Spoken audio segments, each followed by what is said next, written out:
I am exhausted. Are you excited for this? I don't know if I can get excited for this. I mean, I'm kind of excited. I don't know.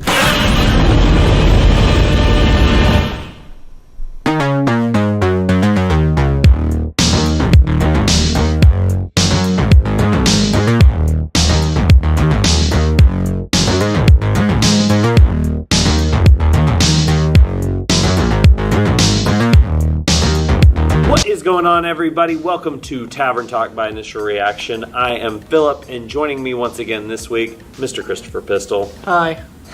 Thanks for joining us, Chris. Chris has obviously been here before, if you've seen any of our previous reviews, but aspiring, or you're about to enter a master's program for film study? Yeah, so I'm about to go back to college, get my master's in film, and after that, future Turner Classic Movies host. There you go. So you see, you're going to study movies, so he knows a lot about movies. So obviously, I was like, hey. And I've seen a couple. You've seen a few, but I was like, hey, Godzilla, King of the Monsters, obvious pick. Sure. But no, so that's what we're talking about this week. Pure cinema.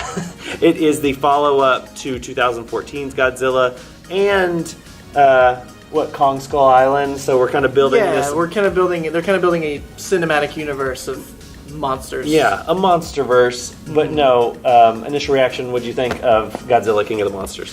I thought this movie was a mixed bag. I can get down with that, yeah. So yeah, I'm a pretty big fan of this director, Michael Dougherty. I was going to say, kind of tell us where you're coming from in going into this movie. Like, honestly, where are we I don't consider myself a huge Godzilla fan. Okay. I'm vaguely familiar with some of the films. I've seen like a handful of them. Mm-hmm.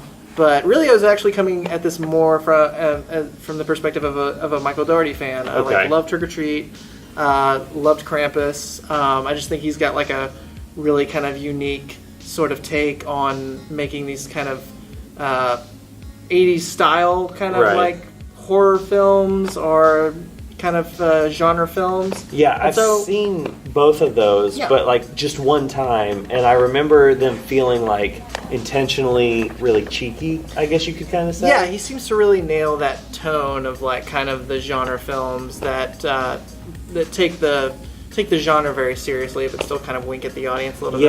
Yeah, no, definitely. And I was worried because I remember, like, we had talked about when we talked about reviewing this together. You had said, you know who's directing it, and we kind of discussed that. Yeah. And when I thought about that, I was kind of, and then in comparing his previous work with the trailer for this, I was kind of like, is that voice going to come out? Is his unique little perspective going to come through in this big budget studio movie? But no, what did you think about that? I mean, I definitely really loved the trailer. It definitely looked unique. It looked different than the previous film. Yeah.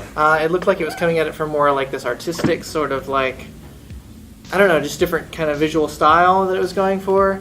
And I don't think that really comes across in the film very well. Yeah, see, I actually appreciated, I know a lot of the complaints around the 2014 version were that there wasn't enough Godzilla, not enough Godzilla, not exciting enough, and the human characters were really boring. I think that was more so the problem than anything else. I think back on that 2014 Godzilla movie, it's not that there wasn't necessarily enough Godzilla, it's that when there wasn't Godzilla, it was pretty boring because the characters were pretty boring. Right, yeah, and I agreed with, like, the characters were a little stale and maybe there wasn't enough monster action in that movie. Like, I liked Edward's stylistic approach to it. Like, I liked how it looked, and I like how he decided to show Godzilla when he did show Godzilla. And in this one, it just felt like it was like, give them what they want. Yeah, I feel like it was a little bit of a case of like, let's give the people what they want, not necessarily what they need. Yeah. Because I think this does have a lot of like winks and nods towards like the old school Godzilla movies.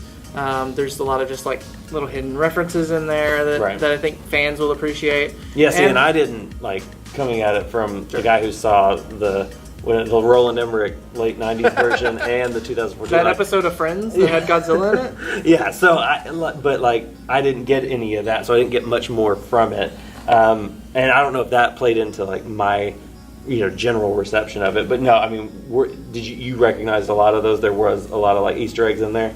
Yeah, and I think just like kind of having more monster fights, I think fans of that will kind of, I think some of them at least will appreciate it more. And I know a lot of complaints for this movie were that the characters were kind of underdeveloped or not very interesting, and we spent a lot of time with them. I don't know, I kind of enjoyed like a lot of the character sort of dynamics and a lot of the kind of the relationships, apart from one character who, we're not doing spoilers, but one character who makes a really bad decision. Are we talking about the main female? Well, we're not doing character. I don't want to do spoilers here. I just want to make sure we're talking about the same apart person. From one character who does one really dumb thing. Well, that's I feel like a lot of people are going to have problems with. Yeah, well, that's what I was going to say. I didn't have like. I connected with like Kyle Chandler's character and even Millie Bobby Brown's character, and even like Sally Hawkins and Ken Watanabe. Yeah, like they were all solid. I connected with those characters, but like some of the decisions they made, like I didn't mind their arcs. I was invested in what they were doing and what they were trying to do with this difficult, set of circumstances they were given. But like some of the decisions they made were just like mind-bogglingly stupid at points, and I was just like, "What is going on here?" I definitely felt that, and the plot of this movie does get kind of dumb at certain points.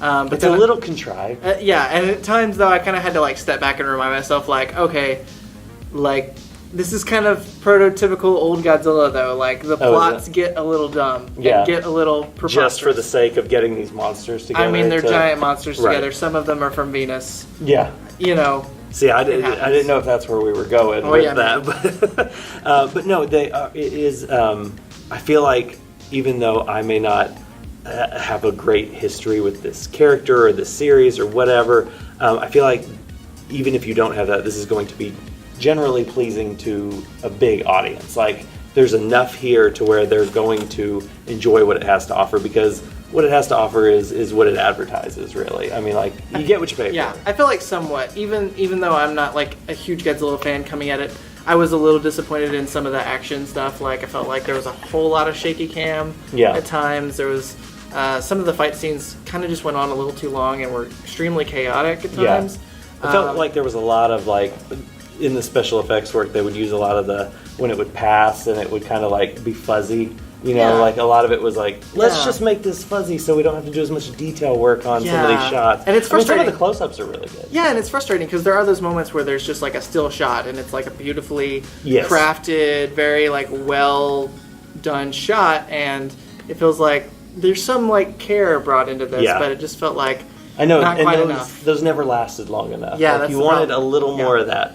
But no, it was definitely like, I appreciated what he was trying to do with the scope of it, but just like when it came down to the nuts and bolts of it, I was just like, it felt kind of like laborious to get through a little bit. So I liked parts of it. Parts of it were really entertaining, but they never lasted long enough. And then it was just kind of like, all right, when's the next fight going to come up? Yeah. It did, and then it was over, and then it was like, okay, cool. Like, it's fun to see on the big screen. I imagine it's probably really fun to see with like a big group of friends who are just out for like a big summer blockbuster, because that's what Godzilla King of the Monsters is. And I mean, if that's what you're looking for, you'll probably really enjoy it. So I don't know. I mean, any other thoughts? Like anything else that stood out or that you wanted to specifically mention? No, you nailed it right on the head. Like I really wanted to love this movie. I don't think it was as bad as necessarily I've heard some people say it was. I don't think so either. But for me, it's still kind of middle of the road. Yeah, it's very middle of the road for me. I was not necessarily excited for this movie. I've never felt like I was super invested in these characters because they don't really give the monsters much for me to latch on to. Like I've never, both with the 2014 Godzilla and Kong Skull Island, I didn't care about the monsters really. So I wasn't super excited for this, and I kind of came out of this feeling the same way, like just middle of the road, perfectly acceptable. But I don't know. Here on Tavern Talk, we do out of 5 stars. So what would you give Godzilla King of the Monsters? Oh, I'd